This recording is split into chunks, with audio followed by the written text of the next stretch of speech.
welcome back to the Big Boys Podcast. This week, I, JTG, have unexpectedly developed a smooth and soulful voice. Given this unexpected blessing, I am pursuing a new career as an R&B artist. Do you think I have what it takes? Decide for yourself. This week on Big Boys.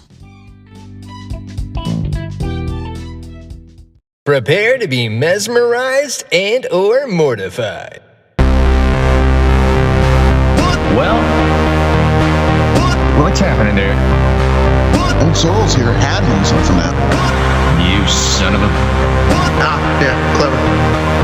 Kind of soft and only like in one ear. If I had a nickel for every time I heard that. Look at those boys, ain't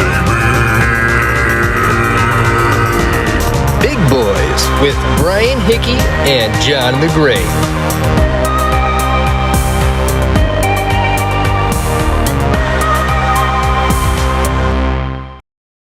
Okay. Welcome to the Big Boys Podcast. Thanks for joining us for another episode. This is Season 2, Episode 7. I'm joined here with the ghost of Barry White. Say hello, Barry White. It's very good to be here. This is so nuts. So we are experiencing some technical issues, for lack of a better word. For some reason, John is coming out very low. He's hit his second puberty this week. This is just how I sound now. Yeah. So we're rather than just tinker with this for the next hour trying to figure it out, we're just gonna let it fly. You know, we got other things to do. You know, and John can serenade us with his sweet bass in the meantime. Oh yeah. I'm trying to look up some good Barry White songs to read lyrics to. Yeah. What you been up to this week, other than just, you know, slowly transitioning into an R&B singer? Yeah, that's what I'm doing, transitioning into an R&B legend here. Yeah. But yeah, I this will definitely be interesting for our ChatGPT trailer. Girl, you're so unreal. Still, I keep loving you more and more each time. Nothing sexier than saying stuff instead of singing lyrics. I don't know. I'd have to look the song up, but just yeah, you can give it a free base. Yeah. Oh, I still have to send you the ChatGPT trailer. Apologies, dear listener. We are all over the place right now with John's voice going to a primal deep octave. And I still have to send you this ChatGPT trailer here, Johnny boy. Let me do that real quick. But yeah, tell me about what's new with your week. What you been up to? Well, you know, I had a hard time getting home today because I bought some seltzer waters, not seltzer, sparkling waters. There's a slight difference. No, I'm sorry. Could you repeat that? Could you repeat that sentence and say, well, I had a hard time getting home today. Yeah. Get a harmonica. I had a hard time getting home today. I bought some sparkling water. Yeah. Well, I left them in the truck by accident last night. So then I went to work today. They were in the truck all day. And luckily enough, they didn't blow up. It's hot. They didn't blow up. But so I brought them in thinking, okay, I'll get them in. And I didn't put them right into the fridge because I was like, maybe I should let them cool down a little more slowly, let them sit here at room temperature for a little while. Let them sit at room temperature for a while. They were all just fine. And then all of a sudden, on the counter, they started bursting. So it made a mess. And plus it metaphor. Yeah, there was like 5 out of the 8 popped. And so I was like, this is really frustrating.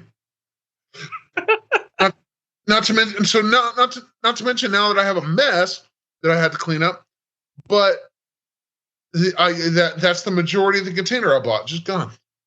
It's so interesting to hear Barry White just complain about his sparkling water. Sparkling water.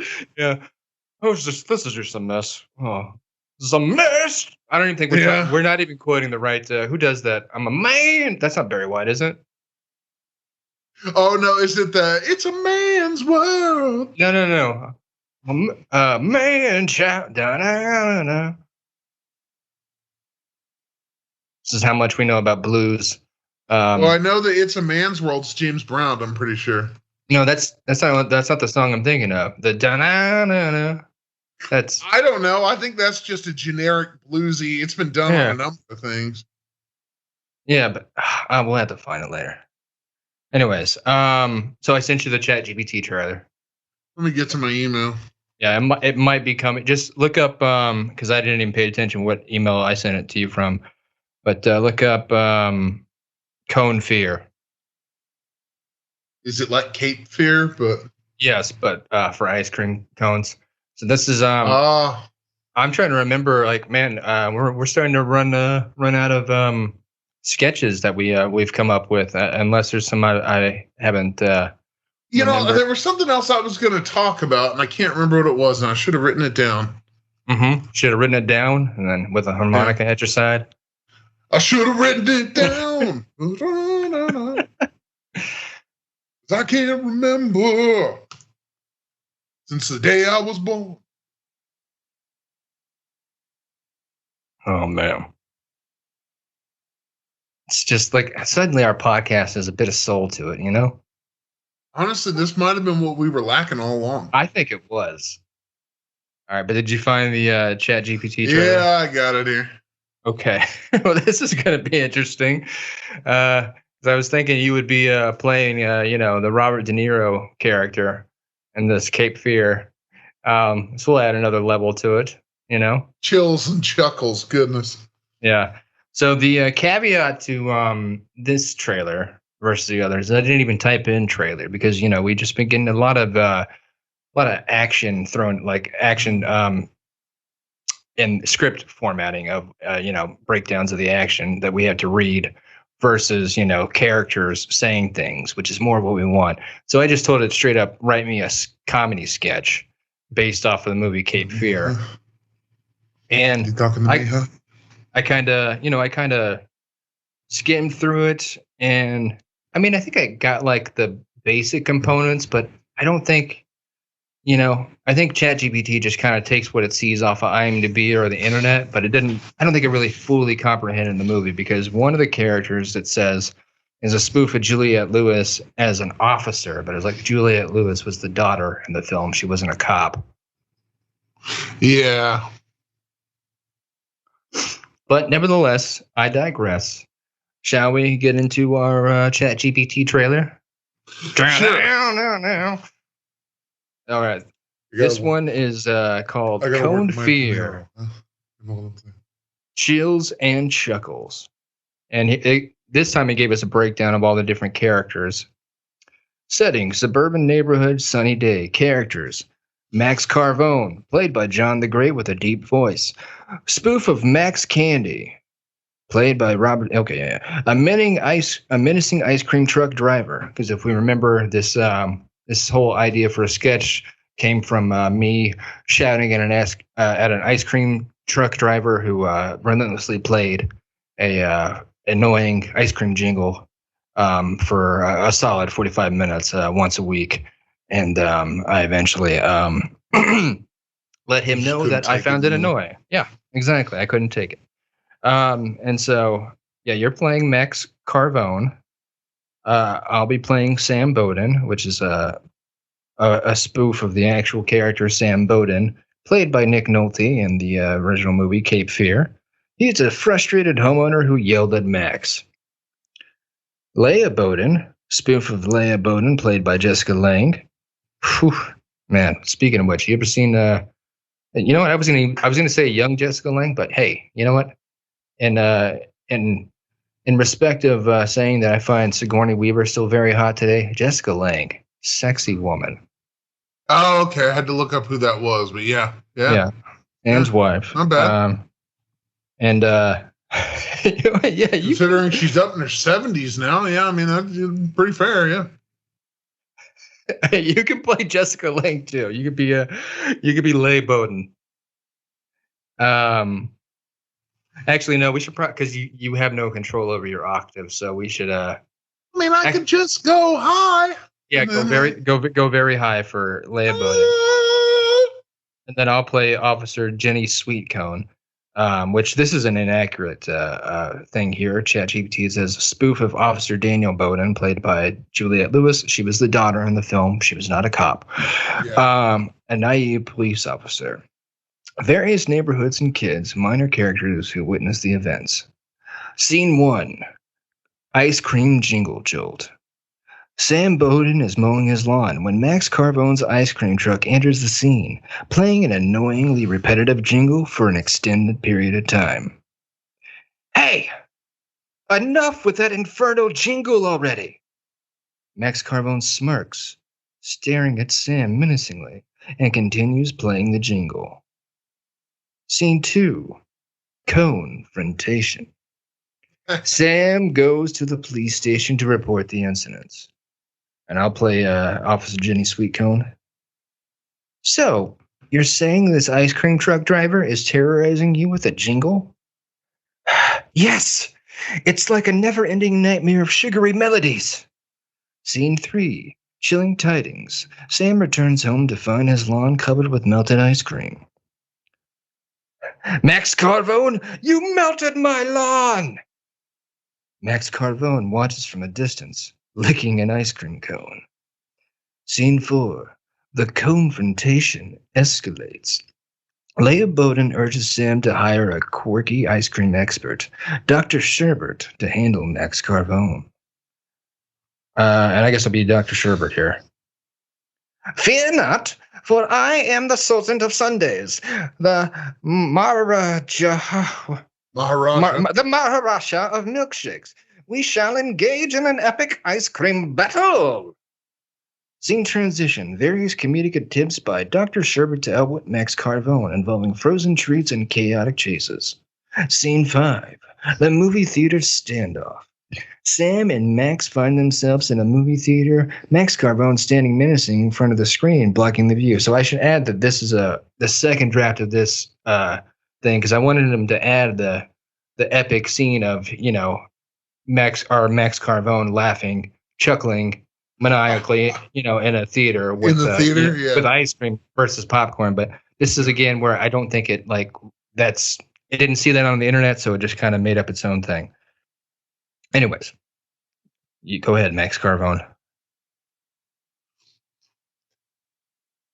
Oh, I lost. Oh, yeah, okay.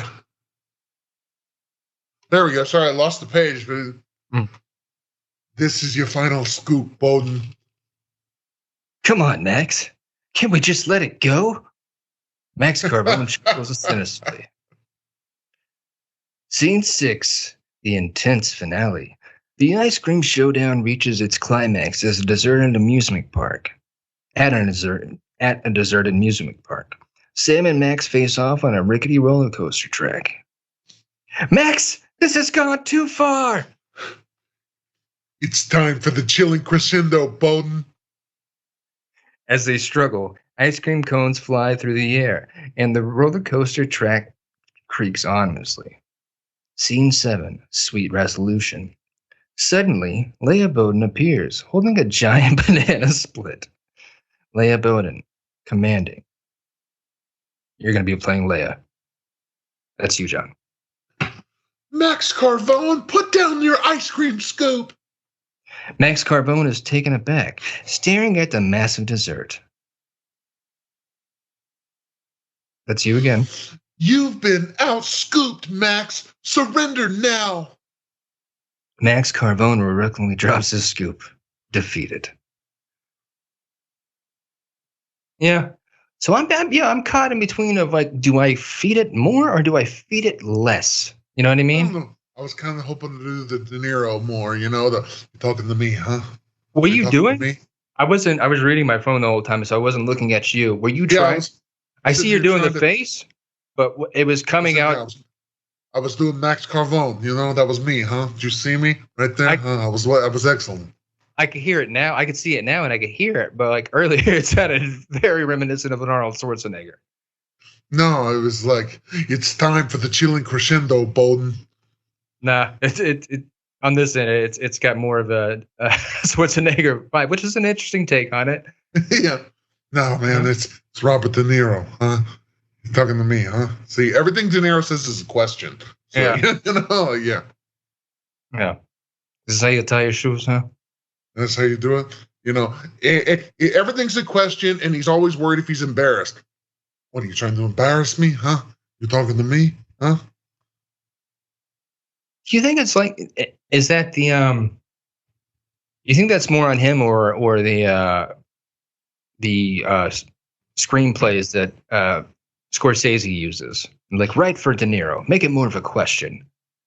I think it's a combination, to be Because honest. It's the same reason as like look at tons of Schwarzenegger movies, and he's smoking cigars. He really smokes cigars in real life. I'm pretty sure they just worked that in. Or my working theory is he just shows up with a cigar in his mouth and nobody wants to ask him to take it out.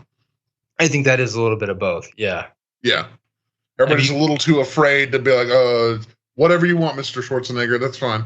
Yeah. Do you ever hear Bill Hader talk about when he was a PA on the set of Collateral Damage? Oh, yeah, and he was playing chess. Yeah, and the whole crew was waiting for him to finish the game. And Bill Hader's job was to try to signal the guy that he was playing with. Like, he tried to hand him a slip of paper that said lose. But Schwarzenegger intervened. And what did he say, John? He's like, we start over. Yeah. Which, you know what? I mean, it's pretty, it can be perceived as pretty pompous to do that. But then also, like, you're the whole reason the movie's getting made. I could see why you can kind of flex that power a little bit as well. You know? Yeah. Yeah, exactly that. It on one hand, it's pretty inconsiderate of everyone else, but on the other hand, it's like, I mean, you are the vehicle for the movie. Like, yeah. If you don't like, if you just quit, like, there is no movie, no one else gets paid. It's a mind fuck of a power debacle. Which, by the way, did you end up watching his 3-part docu-series on Netflix? I did. It was very interesting. I didn't get to the 3rd part, man.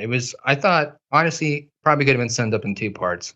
Mainly because, like, I don't know, I'll get to the 3rd part, but it just feels very much... I mean, that's the least exciting part. That's more about his time as a politician. That's the part we care about the least, to be honest.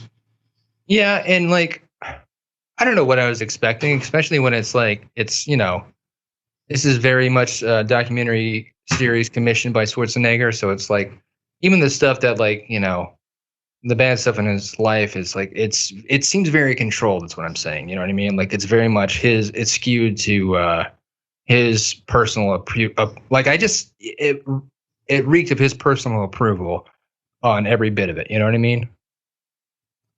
Yeah, they didn't. I'm trying to remember. I don't think they talked about the affair much on there.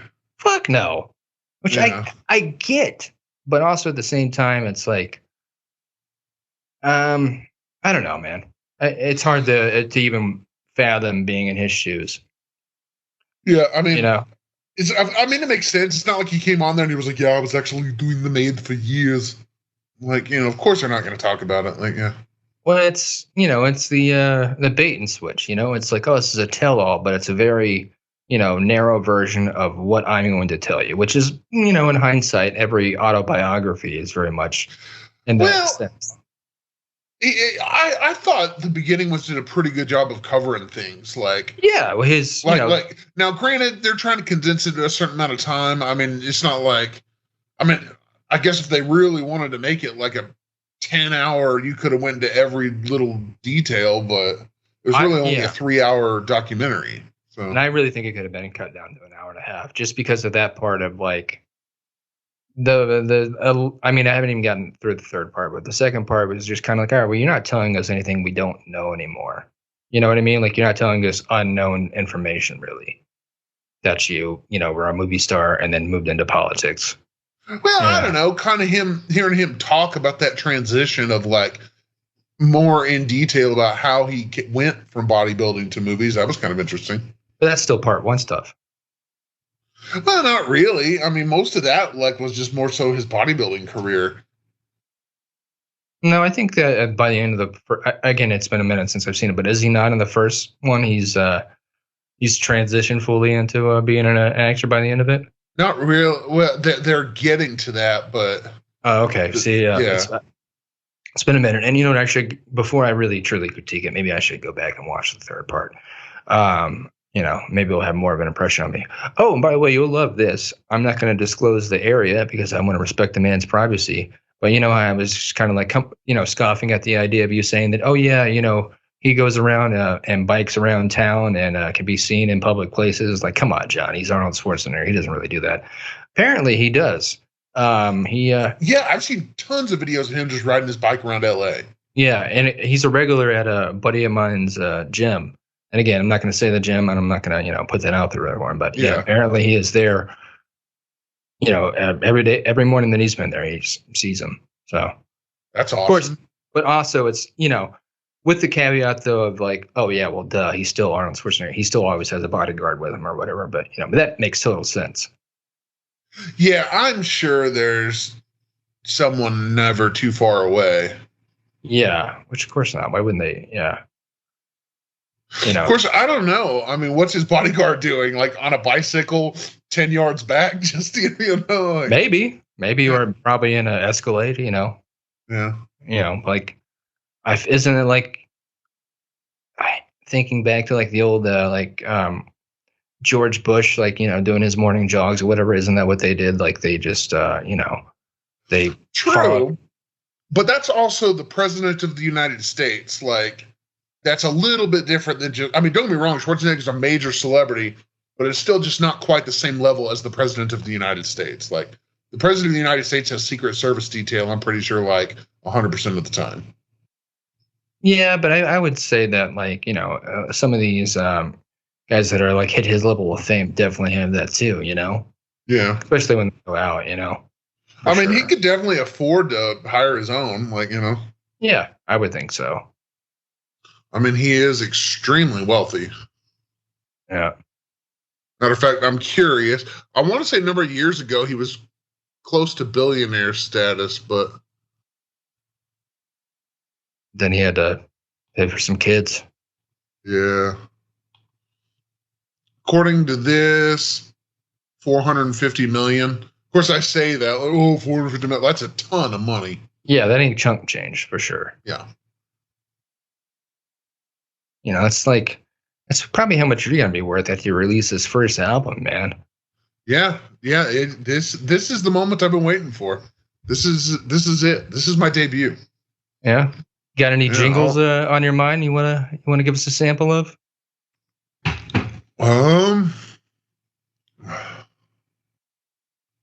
Well, let's see. I could do for Coors Banquet. Let's hear it. Yeah. Let's see.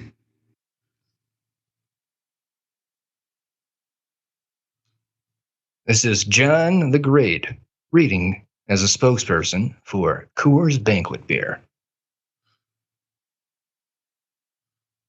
Commercial, like Man, whatever you feel like, John. You make the script your own. If you want to do it like I don't know, like maybe a low baritone voice, crazy idea. But if you want to try that out, John, just go right ahead. Just do it. Whatever I'm feeling. It's like as refreshing as it's like for a flavor as refreshing as the cool mountain morning. It's like Coors, the banquet beer. Dude, you're bringing me back to like my mushroom trips. Like I feel like I'm like did I just like did somebody sneak fucking mushrooms in my coffee or something? Like pretty soon. Here we go. The same Rocky Mountain water, the same brewing tradition that started 150 years ago in Golden, Colorado. Because when you're a favorite beer of rock stars, smugglers, cowboys, and presidents, you don't compromise. That's our legacy. What do you want to go down in history for? Coors Banquet. Start your legacy. Like I feel like I'm just gonna start seeing weird visuals and then just like go into like that Contact, movie sequence of. For the record, just because I don't know if there's any copyright or anything there, but that script I just read was from an actual commercial that was done by Cole Hauser, an actor. But yeah. The guy who's on the On Yellowstone. yeah. Yeah. Is Now he the first one is cold as refreshing as a mountain morning. I just made that up on the fly. You hear that, Coors? Come get him.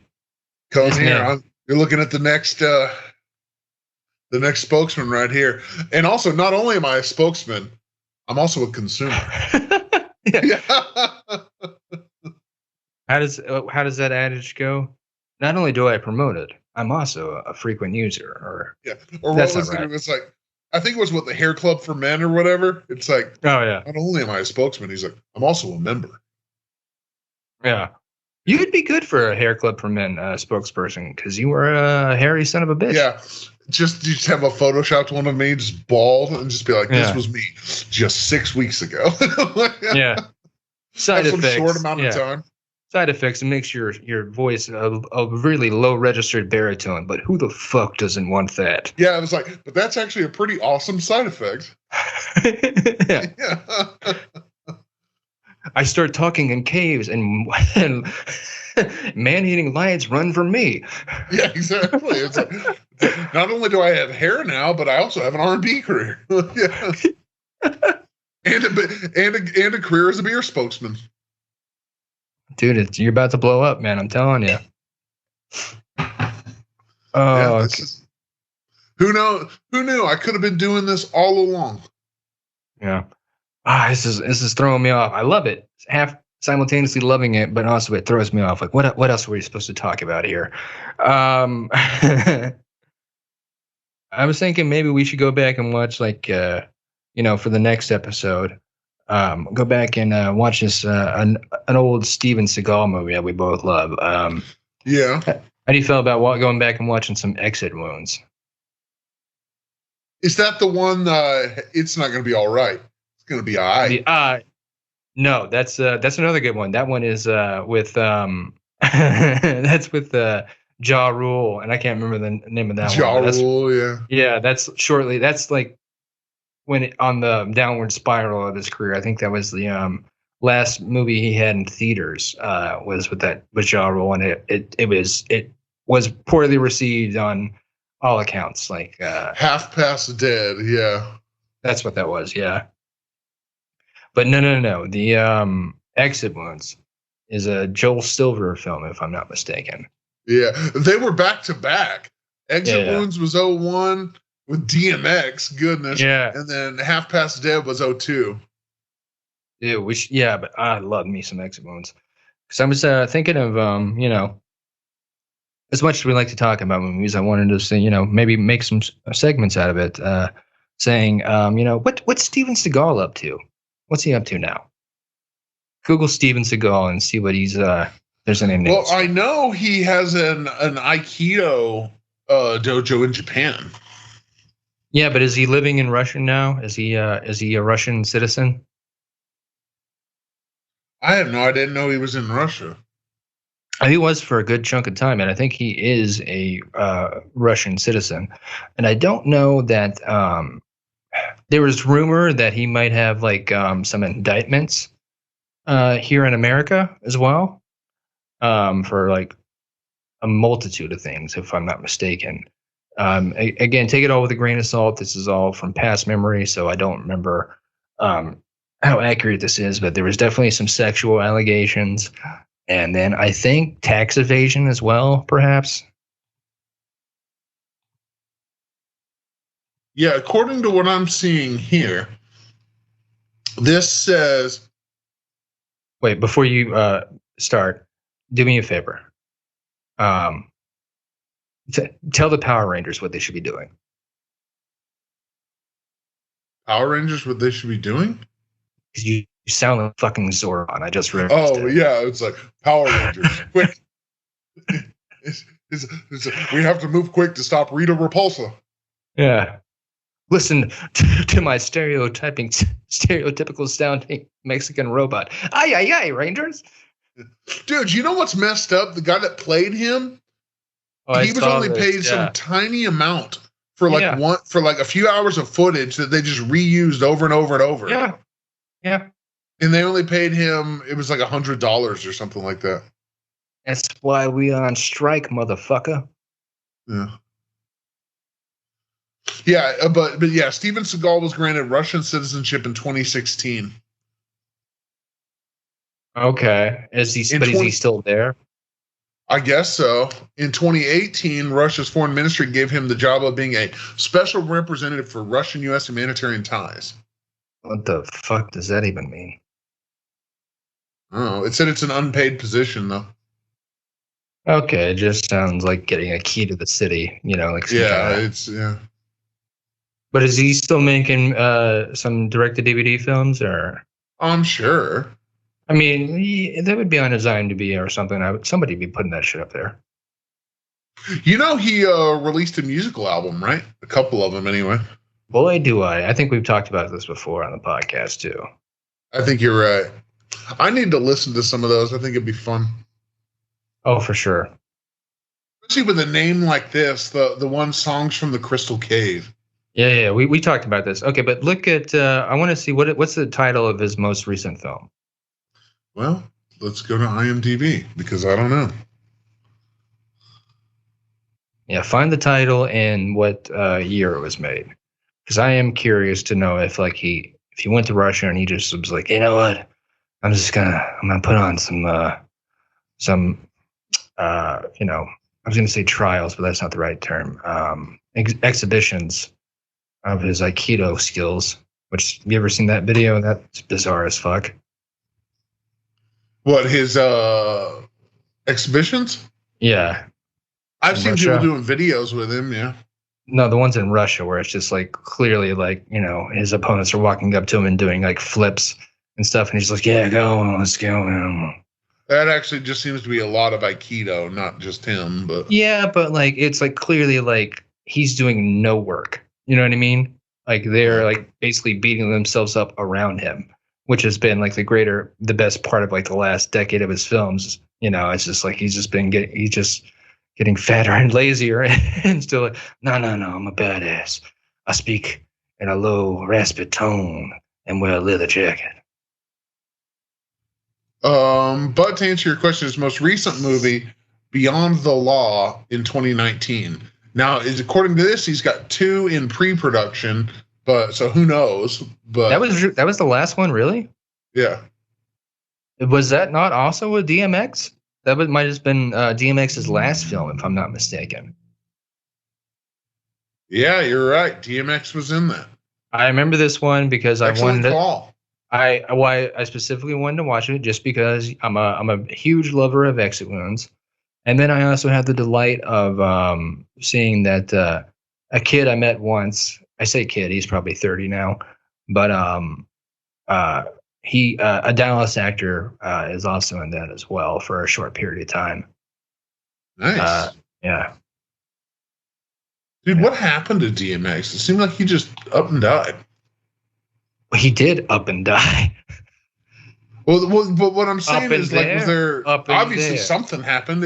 What happened was we made him lose his mind. Up and there, up and there. And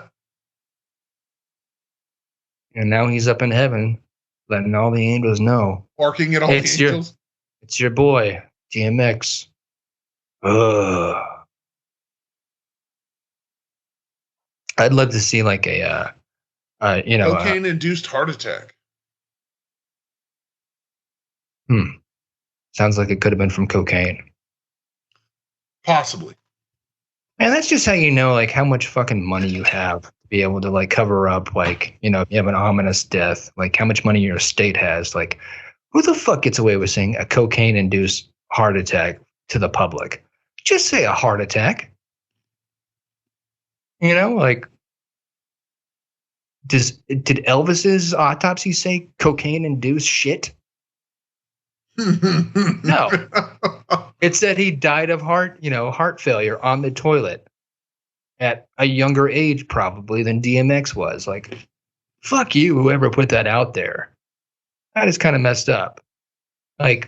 We can jump to conclusions on what it was, or draw, from obviously he was not an old man and died,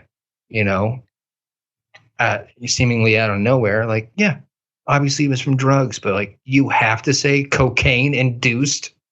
Well, I guess you're being specific because it wasn't like I guess a regular heart attack. I don't know what else it'd be. Yeah, Elvis, ladies and gentlemen, sorry to say that the king of rock and roll has died due to a scary amphetamine-induced dump. I read somewhere too, and now a lot of this was brought on by drugs. It was on that it was like constipation, which basically is equated to like bowel obstruction, but like suffered from severe constipation. And then he just busted a blood vessel trying to poop it out, or? Well, I don't know. Here's something saying doctors explain how compacted stools can lead to death. They're saying that might have had something to do with Elvis's death. See, but again, all that right there, that is all speculation. What does it say about? Yeah, it's hard to say now unless you have access to the actual autopsy. Yeah, you go to DMX's page. Yeah, guy done coke and died. Like, just because what? He didn't have, he was doing low budget fucking films with Steven Seagal and probably not getting back end, Well, the question is, did Elvis even have an autopsy? Probably not, Probably didn't have to. He was a made man of sorts in a lot of ways, and then obviously, taken advantage of. We've all seen the movie. But my point being is, it grinds my gears when someone's, taken from us too early, but they're at the lower, like a really lower point in their lives in terms of societal scale, and then like we just kick them even further while they're already down and out. It's like, come on, just say he died of a heart attack. Yeah. You're talking now about like societal stuff, not is it just the like basically the rabid media just itching for anything that could be a story, but then also we live in a society too where every person wants every little like gruesome detail. It's enough to make you lose your mind. Up in here. Yeah. I'm gonna go all out. Up in here. Watch me some exit wounds. So according to this, it says there was an autopsy on Elvis. Now I'm just reading on this page. I'm not going to spend forever deep diving on all these websites. Yeah, but it was ordered by his the father. Anonymous mask, and then you'll really sound like you're getting into character. Yeah, it says an autopsy was performed as well. However, it wasn't ordered by the district attorney general, but instead by Elvis's father, Vernon Presley. The results of the autopsy were then sealed until the 50th anniversary of his son's death. This has been challenged on several occasions, including once in the early 80s. So, I don't know. A medical examiner's report offers some information, but not all. Spooky information delivered to us from an anonymous member. What is there saying at the end of the videos? You ever watch any of those? Which ones? Like the anonymous videos? Oh, I'm not sure. Yeah, well, they always have like a sign off. We are. I don't remember any of them. Sorry, anonymous. We are watching or whatever. Yeah, essentially. Yeah. But now we cracked the code. You are the voice of anonymous. Sure. Yeah. I was always wondering why there was some guy at the end of the video saying, doing a sign off and then doing drum pats on his stomach. No. It's funny. But on the other hand, I don't want to attract the ill will of anonymous. No. Yeah. I think they could also take a joke though. Yeah. It's not like we are the people holding society down. If anything, it is quite the opposite. Yeah. So there's no reason for them to come after you, John. Just let's take it easy on that paranoia. I know you got your voice thing going here. Yeah, that's what it is. Now we just need to like dark me out, have me in like a shadow. Yeah. Yeah. I was gonna say it's just a slow descent into your madness on this podcast. Dude, all I'm saying is, we don't want to poke the bear at all, is all I'm saying. I mean, no, we definitely don't. But if there was anyone who was gonna poke the bear, it's clearly gonna be the guy who can walk into a cave and scare bears away with the sound of his bellowing bass voice. Oh, okay. So Elvis's autopsy is set to be unsealed in 2027. So we'll just have to wait and see. That's weird. What's up with that? Like, why is it? It's an arbitrary date, huh?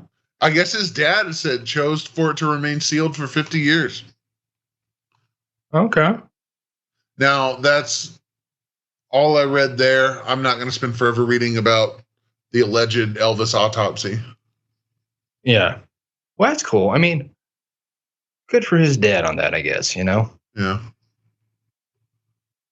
That's the way to do it, Make it 50 years. All the relatives aren't going to, have to deal with the results of that, Honestly, depending on what they found and his condition, his dad, it may have been that. It was like, we don't want to know the details. Basically, we don't want to like slander his name. Let all the people that actually knew him die. Yeah, well, I mean, I think to reiterate the point there is I think that his dad probably got the results, right? And was like, you know what, I'm not going to release this to the public until 50 years later. Could have been, yeah. Because that seems weird that he would pay for the... and then never know. Yeah, because then it's like you got some lazy fuck on the job who's like, oh, I got 50 years to take care of this. And they never, submit the report. Yeah. He's like, in 50 years, he was like, well, that doesn't sound like a problem for today. Yeah. In 50 years, who's going to care? And he just never does it.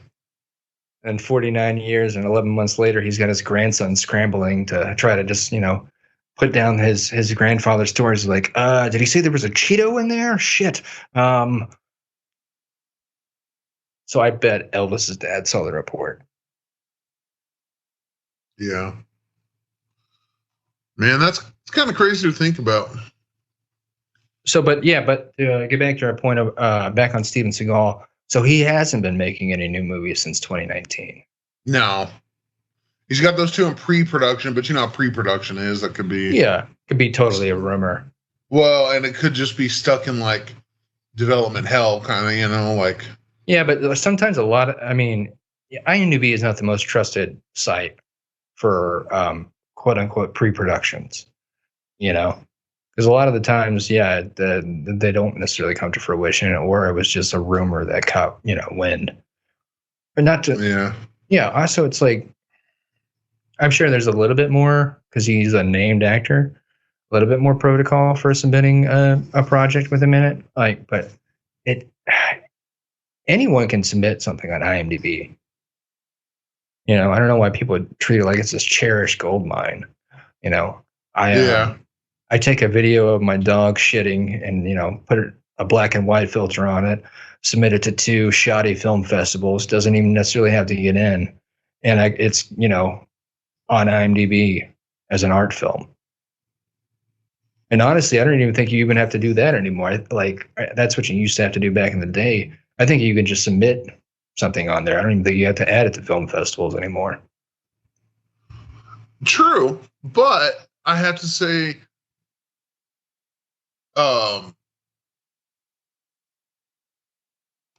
use your words. Yeah, I'm trying to get my thoughts right here. It's kind of like Wikipedia. Anybody can add stuff, but I feel like there's a pretty large community of oversight there. Like, I don't want to say that it's perfect and never makes a mistake, but it definitely does. I feel like if somebody just puts erroneous information on there, it's not going to last long before someone is like, no, that's wrong. I don't know, man, because I have put erroneous information on my fucking page, and I can't I can't change it. Like when I added my IMDb, like at the tender age of 22, getting fresh out of college, I just put a bio on there as a temp, thinking I'll go back and change this later. Can't change the fucking bio, and it clearly is. It is. I don't know why. Stupid reasons. I have no idea. Like I mean, I haven't done it in years, but there was a good period of like every few months or so, I'd be like, hey, I'm this person. Why can't I change my own bio? And they're like, well, due to the integrity of our website. And it's like, it's clearly, you go and read my IMDb, it is clearly written by a guy who just got out of college. Yeah. Just also talks about is what I did in college and, you know, the hopes for the future in 2011. Like, doesn't really, give you a insight in my career. But the integrity of their website. That's what the most important thing is. Yeah, clearly. But, you know, I'm a little saddened to hear that Stevie Seagal isn't going to be making any more dog shit straight to DVD films for the foreseeable future. Well, we don't know that he's not gonna. We just know that he hasn't. Right, and there's also has he officially announced that he's retiring? Like the production value that goes into his movies is like he could put it out in like 2 days. Like I'm talking about pre-production to post-production of a full-length feature film. Yeah. 2 days. Where everyone else works around him and then he comes in for 2 scenes. Like, no, I'm a bad motherfucker. I wear my sunglasses inside and slick back my jet black ponytail. You know, me, a road cop at the tender age of 3079. I put in work. End credits. It says here he works a regular job. That's what I'm trying to find out. Bullshit. He probably hangs around in some fucking, house. Well, it's talking about when he was a sheriff, quote unquote, or whatever it was there for a little while. That never happened. He was given, like, again, it was almost like another key to the city kind of certificate or whatever. Yeah. It's like an honorary sheriff or whatever given by that guy that he went and did that cop series at. And he also, he was facing some, that's why that show never came back, because he did some brazenly illegal or, used excessive force just for the sake of making that reality show where like he drove like a vehicle through a fence for like a alleged cockfighting ring. Yeah. And like those people ended up suing him and like the city. It became a huge ordeal. So he botched that pretty badly. But to debunk that, like he was never actually a cop. He was never. Well, I know he wasn't really, but yeah. I don't know. I'm just kind of skimming the article here, but I'm just trying to see if he's still doing anything. I'm sure he's the man's. I mean, in his defense, I want to say he's the only like non-Japanese guy that to be achieve the rank of like grandmaster and be allowed to open an Aikido dojo in Japan. This is what's problem with something about like every aspect of a guy's life is so bizarre. It also attracts a lot of people who want to just kind of jump on, and I'm guilty of that as well, of like saying, everything he does is been falsified, which is like, to some extent, it's like a lot of his shit that he says is ridiculous, and it's like, okay, that's probably not true. But like even like the claims of like there's a rumor that's been like, he only got his black belt because like his instructor like fell asleep while he was doing his I'll just keep saying exhibition because I can't think of the word, but showing his skill set or whatever. Yeah. And his instructor felt embarrassed, so he just gave him the belt.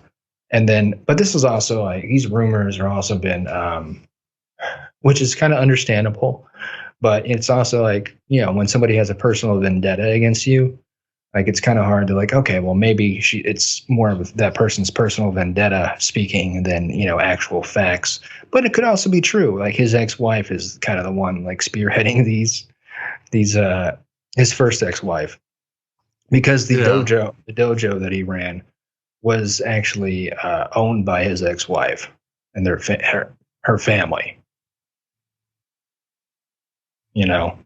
So he takes credit for, being the first to start that, which is really not the case at all. He just married the lady who was, it was a long running Family Dojo. But I'm trying to find something about it here. But either way, I know he's definitely involved in that. Now, we could get into a debate about martial arts and Aikido and this, that, and the other. And I don't really want to do that because I don't really want to come on here and say like, oh, like come and make a ranking of like, well, here's what I think is best and all that. No, I'm not either. And we've done this before. We've already talked about him before in that regard. But like, here's what I think is that, he was a force to be reckoned with in his younger days, And he was definitely a gifted enough instructor that he got the attention of like these Hollywood, these people in Hollywood. And that is how he went about getting his first role in his first film. He was essentially the instructor to his producers. And he, ended up being a fight coordinator on, I think it was one of Connery's last Bond films, if I'm not mistaken. And, worked his way through there. So I'm not saying that he doesn't have a skill set in Aikido, because he definitely does. But like, all the accolades of him being the first to do this, the first to do that, the first to, a lot of that is great exaggerations from him himself. Yeah. Like, and that's kind of the point I'm trying to make is like, I don't want to just completely like, crap on the guy. Like, he's done some stuff. He's definitely a very high ranking Aikido practitioner. He's like a 7th degree black belt. That's all verifiably true. But he claims to have done this other stuff. Like, he was claiming to have taught one of these UFC guys, like, I taught him that kick. And it's like, not all that stuff's like much more difficult to verify, but he swears it happened. And it's like, yeah, but then it's also like, again, like, how can you really believe anything coming from this guy who also said he was, used to be a member of the CIA, or like his, I think his first film is like, has been like spoofed in Talladega Nights, I think, because like it says in the beginning of the film, which one was his first movie? Was it Beyond the Law or Above the Law? I don't know if that was his first. I know those were popular ones. Whichever one is like, he's in the CIA and goes like, it's a weird mindfuck of a movie, but in the beginning it says based on a true story. And it's supposed to be you're right. Above the Law is his first movie. Yeah, and so it's supposed to be his story, and it's just like, okay, pal. It's a lot, Yeah, I mean, and it's not. I guess that's what his last one with DMX was supposed to be a. Oh no, never mind. I thought it was the same character, but no, they're doing it allegedly. But like we're talking about an Above the Law 2, that's what it is. Oh, okay. Yeah. That would be interesting to see him just go back to his original screen acting voice, because he's definitely fallen into the trope. Ooh, I read something here that Under Siege with him was originally supposed to be. It was either originally pitched as it was supposed to be either the plot for the original Die Hard or Die Hard 2, one of them. Really? Yeah. So Die Hard, I believe, again, take everything I'm saying with a grain of salt. I believe that was based off a book. It was, but it was based off a book that was a sequel. So I just watched a video about this the other day. So it's like Die Hard is technically. I think we're talking about we're talking about the same thing. I think where it was, and it was who is the old Rat Pack member who was in the original film? Frank Sinatra. Frank Sinatra. So they were considering bringing him back for Die Hard because it was the sequel to that film. That's Frank Sinatra was the first. That was technically a sequel. They were legally obligated to, even though he was like 70 by then. Yeah. What is the film that Frank Sinatra? What is the original book or the original movie? Oh, I'm trying to remember. The guy said, but I can't remember. Yeah, it was based on the book. The 1979 novel "Nothing Lasts Forever." Okay, and is that the Frank Sinatra film too? The title of the Frank Sinatra one? No, that was the first one. I think Thorpe was inspired to write the novel about shooting the Towering Inferno. The Detective. That's what the book and the movie is called. Done in 68. That's what it is. It was Yeah. like when it was first option, Nothing Lasts Forever was going to be made as a vehicle for Frank Sinatra. Had already started an adaptation of Thorpe's earlier novel, The Detective. Sinatra would have again played Joe Leland, an elder hero who wouldn't have spent quite as much time crawling through ducks and swinging from fire hoses. So wait, is that Bruce Willis's character's name too? No, he's No, it's John McClane. McClane. So they Yeah, changed the name. Yeah. Yeah. Have they ever considered? I wonder. Like, surely, because there's been 7 Die Hard films now, and hey, maybe we can get an AI Bruce Willis doing the prequel to Die Hard. I think there's been 5. I was, over exaggerating. Yeah. But my point being is that I don't think they've touched on this story, have they? On the detective. Well, I want to say they did a movie. Yeah, they did. It was that was the first one that had Frank Sinatra. Right, but that was done in '68. I mean, we in the time of Hollywood redoing everything, even around the time of Die Hard or thereabouts, everything's been done. If it's been 20 years, everything's up for a reboot. I mean, that would be cool to see that done. Yeah. Yeah, that's what I'm saying, man. We get ourselves a young AI Bruce Willis. That company or whatever, license his rights for the prequel, The Detective, the prequel to Die Hard with young AI Bruce Willis. And I don't know anything about the detective. Is he married and all that jazz, or? I don't know. I'm trying to find the bit about Under Siege. Yeah, it was Die Hard 3. So Die Hard 2 was based on a book, but based on a different book. So nothing to do with the series that the first movie was based on. Okay. Yeah, it was based on a book called 58 Minutes. Okay. Okay, so 3, Die Hard with a Vengeance. The first screenplay was called Troubleshooter and originally written on spec by one James Hagen. This would have seen McClane fight terrorists on a Caribbean cruise ship, but the idea was ditched when the producers learned that a film called Under Siege, then still in production, had a similar plot. See, I heard something that they were going to do that, scrapped it, and then that original screenplay became Under Siege or something along those lines. Okay, so not quite accurate, but yeah. But I don't know exactly which one's the truth here, but yeah, something like that. Yeah. Oh, no, here it is. I'm mixing it up. In a notable instance of Hollywood recycling, Troubleshooter story was later revived for Speed 2. That sounds right. Yeah. Yeah. Yeah. So the original screenplay for Die Hard 3 became Speed 2. That's crazy how they're like, this won't work for this sequel, but for this sequel. Yeah, exactly. But it'll work for this one. Yeah. But then again, it just goes to show you too, like how much stuff is not original. They're constantly like, and this isn't everything, not just movies, but it's like they're taking things and adapting and like basing it off other stuff. And basically, it's what's happening there is they have the rights to that script, to that concept, right? So they could, use that. And then what they're basically always going to end up doing is like add, another 4 drafts by 4 different writers.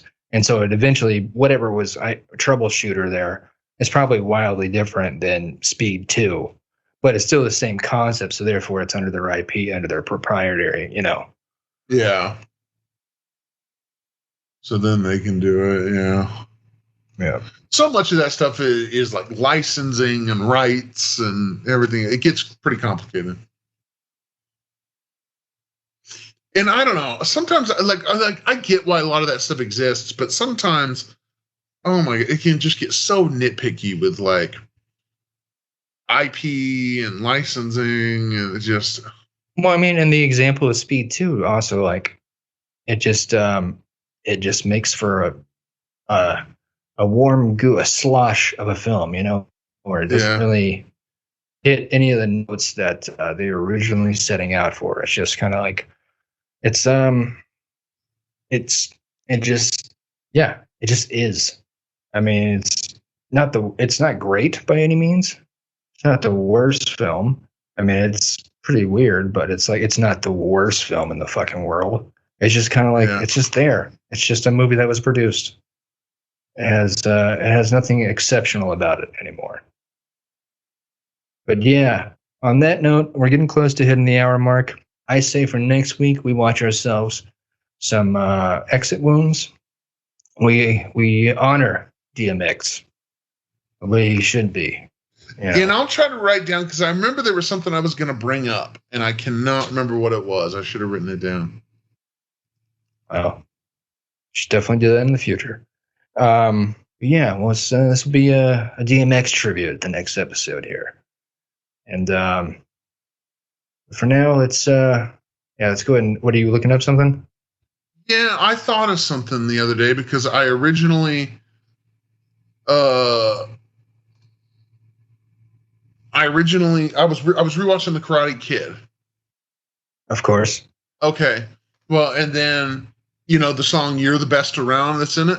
Joe Esposito, my man. Yeah. Well, I got to looking, and I was and the lyrics that Joel quotes in Unadulterated that we made are not from "You're the Best." They're from a different song called "Push It to the Limit." Yeah, John. You're talking to the writer of that script? Yeah, the whole idea, if the punchline there, which is said in the pilot, is, "Are you just quoting me an 80s mixtape?" Because he's using various one-lines from different 80s But songs. the line that was said was like, yeah, that's Joe Esposito from Karate Kid. That's the last... No, he says... So he does quote both, because he does... But the last thing he quotes, though, is from Joe Esposito, "You're the best around, nothing's ever going to get you down." Then it cuts to me, and then I say that. Yeah. All right, I know how editing and story crafting works, but bombarding me like this at the last minute. Well, I just always thought that those lyrics were part of that song, and I just finally realized that they're not. They're all from 80s hit films that I love. Listen. Come at me like this, you better push it to the limit. Because I'm the best around, and nothing's ever going to bring me down.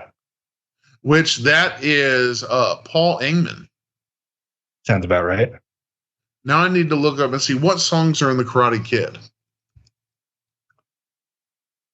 It's great probably movie, by the way. Yeah, it's fantastic.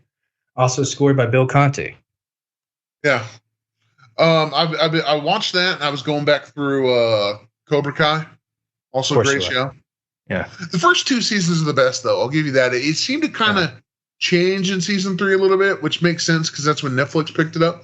Well, it's also, I'll still continue to watch the show, but it's the concept is it's literally using recycling material from the movies, and it's like they're kind of running out of material to recycle, so they're really reaching deep into their bag of goodies, and there's not really much goodies, not much morsels left. The only gimmick you have left is you bring on Hilary Swank for the next season. Yeah, and this is dumb. I have a song here, and it literally, the site says The Karate Kid soundtrack, and it literally shows Ralph Macchio and Pat Morita to The Karate Kid 1984. When I scroll down, it's all the songs from the new one from 2010, which should be the Kung Fu Kid, by the way. That's actually not a bad title. Yeah, but again, they got the IP, so. I mean, I never watched that film. Did Macchio make a cameo at all, or? I don't think so. So I certainly don't remember it. I feel like I would remember that if he was in there. I mean, I don't think he had any rights to the film at all, but I know he definitely gave his thumbs up of approval to Will Smith to make the movie. So I was curious that he would have, showed up for a second or two or whatever. Like, yeah, I'm here in whatever Asian city. Well, they're probably wanting to establish that self as different, even though it was basically the same plot. You can't that's China and Kung Fu instead of LA and karate. Yeah. Can't have your cake and fucking eat it too. The name of the movie is called The Karate Kid. It's clearly the IP and the same storytelling, the same story concept. I mean, at the end of the day, it's the same. It's basically a kid in a new city is being bullied, whose bullies are proficient in a fighting form, he learns said fighting form from the apartment maintenance man, who's secretly an expert, and then goes on to defeat those bullies in a tournament for said fighting form. Yes, John, we are both, you and I and the audience are all familiar with the concept of the Karate Kid movie. Well, if they weren't, now they are. So the Kung Fu Kid is basically the same. It's just Kung Fu in China. And there's not a Kung Fu Kid movie, is there? Well, there should be. There should be. And I think that's going to be our next ChatGPT movie trailer. The Kung Fu Kid. What's funny is there was one on Cracked that was like that. It was like I'm trying to remember what it was. It was talking about like reboots that failed or whatever, or that totally missed the point. Oh, I'm sure Crack just fucking destroyed it too. Yeah, and it was just one like there. It was like Karate Kid 1984. It's like the kid learns karate. The Karate Kid 2010. It's like the kid learns kung fu. Like, yeah, yeah. Oh man, those fine peeps at Crack sure know how to write an article. I tell you. Yeah. I'm trying to remember what it is. It was like reboots that failed, or 21 terrible Hollywood reboots and why they failed. And that's what it was. And it was like Karate Kid 1984, the kid learns karate. Karate Kid 2010, the kid learns kung fu. I just feel like, it's, again, he could have learned kung fu, he could have learned, Muay Thai, whatever. But like when you take the name of the film and then you really don't acknowledge that, like, oh, this is the components. You don't pay homage really to the story that you're remaking. It's like you kind of missing the fucking mark. Well, it was one of those things. I remember watching it and like it didn't suck. It just I never watched it. It was stale because it was like close enough to the original, like everything that I just explained. But also different in ways that didn't make sense. Like the Karate Kid, he's learning kung fu. Okay, like so I don't know. It was you just can't get past the kung fu, huh? No, I can't.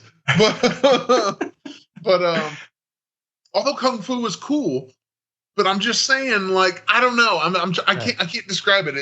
It like it wasn't different enough to be fresh, but it wasn't nostalgic enough, like you were saying, to really grab you that way. There wasn't like enough homage. It wasn't like original actors. So it just kind of ended up being stale.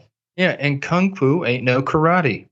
Yeah, despite the fact that I've been given to understand everybody was, in fact, kung fu fighting. Yeah. And from watching the movie, I guess they were, in fact, as fast as lightning. But the kicks were? Yeah, the kicks were. What about the puncher style? But it was not karate. See, so yeah. Which oh no, that's actually a much worse stereotype song. I was gonna say on the new Karate Kid, I can't remember, or the next Karate Kid. Is that what it was called with Hilary Swank? Yeah, the next Karate Kid.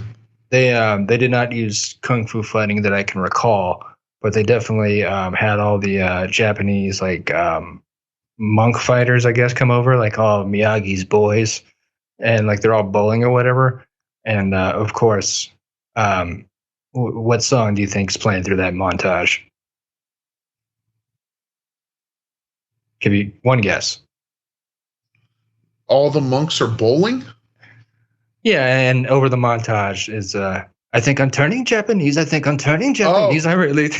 That's hilarious. Look, that's good because they're Japanese. Do you get it?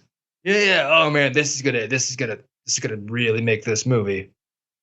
I've been seeing speculation if people think what's her name, Julie, if that character is going to show up somewhere in Cobra Kai, because you got to think she's got a connection to Mr. Miyagi too. Is this the Hilary Swank character? Yeah, the Hilary Swank character. Well, that's what I'm saying. Like, show up somewhere in there because you got to think she's also going to know that same form of karate, the Miyagi karate, because she learned for sure too. Yeah, like that's what I'm saying. That's their last. Dad or throwing in some Jaden. Those are like the last two major cards, right? Well, Jaden's a different, like you said, it's the same, like in spirit, in title, it's the same IP, but I mean, I guess they could make it the same universe if they bring him in, but why wouldn't they? I mean, I don't think that's going to happen. Now, they could definitely bring in Hilary Swank, because that's for sure in the same. Like, she learned from Mr. Miyagi. Honestly, I think that would be kind of cool if you did it right. Well, I think if she came on there, it'd probably be the same thing that what's her face did when she came on for an episode. Like, I imagine she made buku bucks and she was in there for like one or two scenes and then dipped out. Who am I trying to say here? I keep on wanting to call her Sharon something, but that's not. Oh, are you talking about Elizabeth Shue? Elizabeth Shue? Yes. Yeah. Yeah. So she's going to shoehorn her way in there. Hillary's going to shoehorn her way in for an episode, and like, look. And then the producers are just going to have you a moment of you digesting. Like, see, we got her. We did the thing.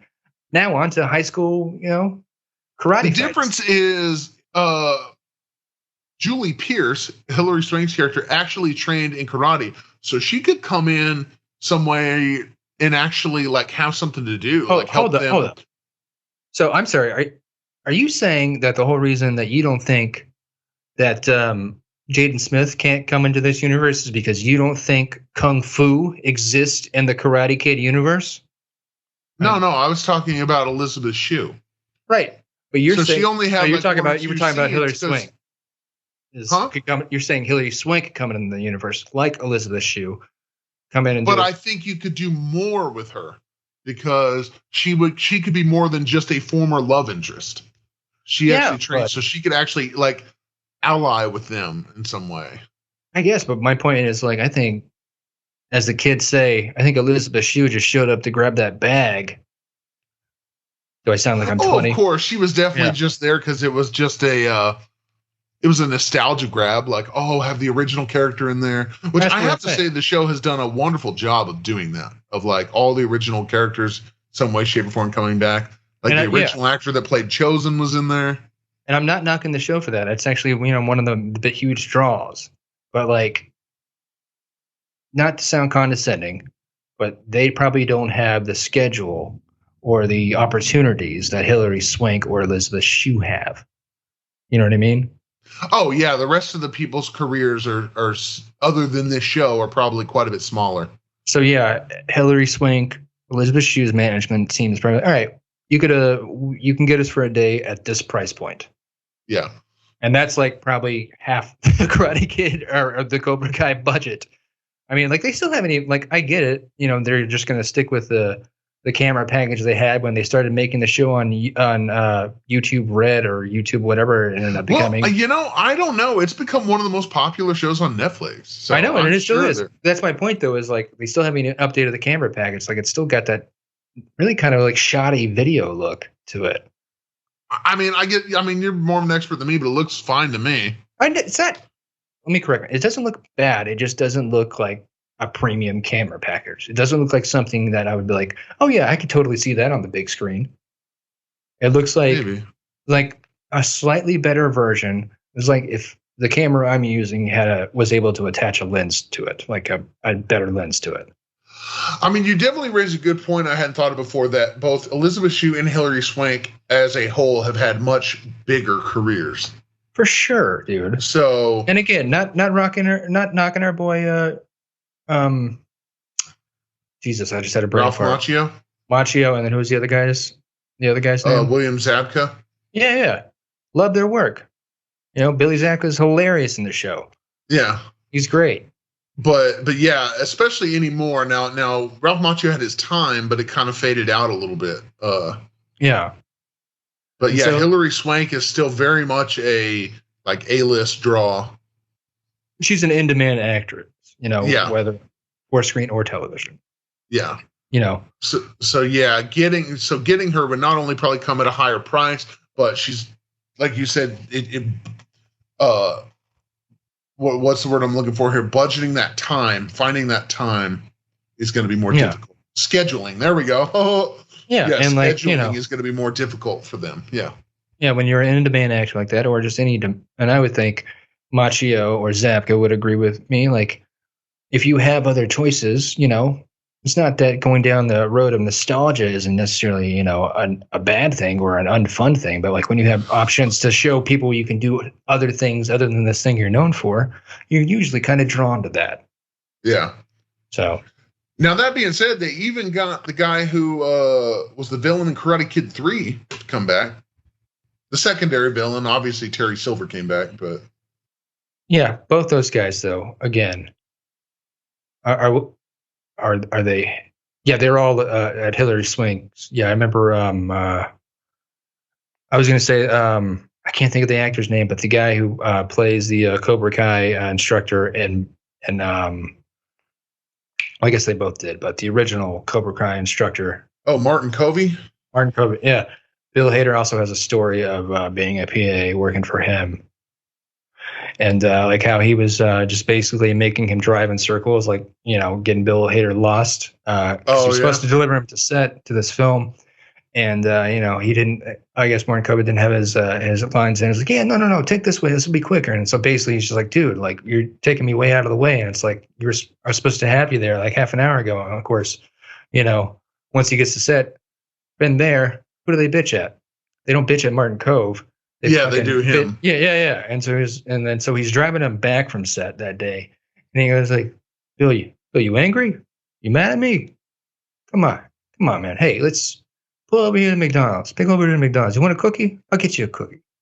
And so he's like, all right, man, whatever. And so he pulls in the McDonald's. Martin Cove gets out, goes inside the McDonald's, comes out with, I can't remember exactly what he said, but it was like 2 cookies and a Coke. And so he sits back in the car, looks at Bill Hader, eats both the cookies and slurps down the Coke. He's like, okay, we can go ahead now. You go like, what a fucking dick move. That is true. That's like just adding insult to injury. Like, yeah. Want a cookie? Yeah, I'll get a cookie. You can watch me eat that cookie. Yeah, you can watch me eat it.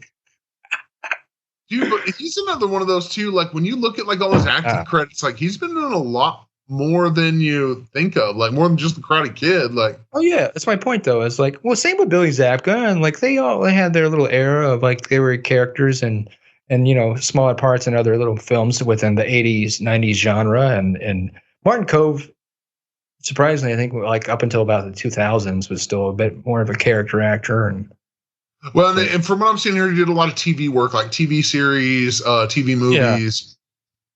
Yeah. And to even add to that story or whatever. But even then, even if it's smaller things that you didn't really hear of or TV movies, like he worked consistently.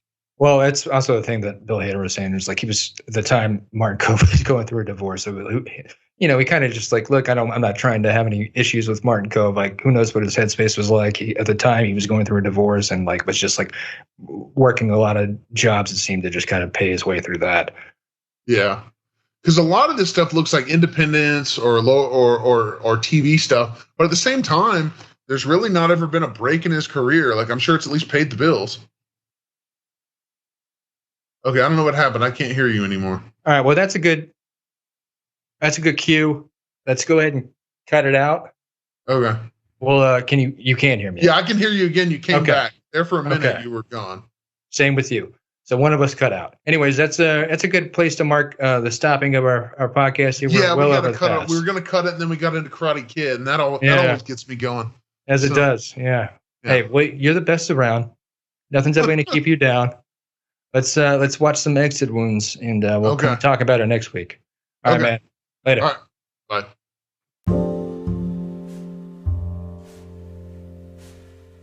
Well, not bad for that for a technical difficulty-filled episode. Yes, we were all over the place with this one. We talked about DMX, talked about Elvis, we talked about death, and drugs, and rock and roll, and what it means to be in a Steven Seagal film. Ones that are so good that it's bad, and so bad that it's good. And those mean exactly the same thing. Because that's all Steven Seagal films, dear listener. Have you ever seen that man run? Oh, what a treat. What a treat of a bizarre human being old Steven Seagal is. Hey, I understand that, God willing, perhaps people will say that about me or my friend John in the future. Because you know what? I'm willing to bet we're some funny runners too. And what I would give to be in a martial arts film where I don't have to exercise to look the part. No sir. I just slick my hair back as is, throw on a leather jacket, and just shoo away all the kicks that come to me. And that, ladies and gentlemen, that makes you a badass. That makes you the star of Exit Wounds. Now that is how you bring in a new millennium. In the 90s, Seagal would lift his legs a bit, you know? I'll give it to him. He displayed some Aikidoisms, you know? But I would say that movie right there is the one that really marked the downfall of just Seagal just not giving a fuck anymore about looking the part. And with that, I digress, as we will be watching that movie and talking about it a little bit next week. And Karate Kid and all sorts of other karate and kicking films of the past and future.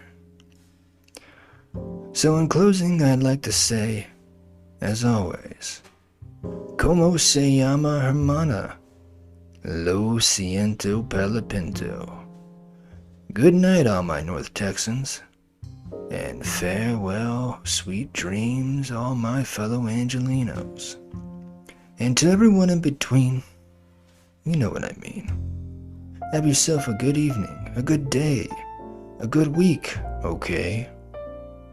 For this has been another episode of the Big Boys Podcast.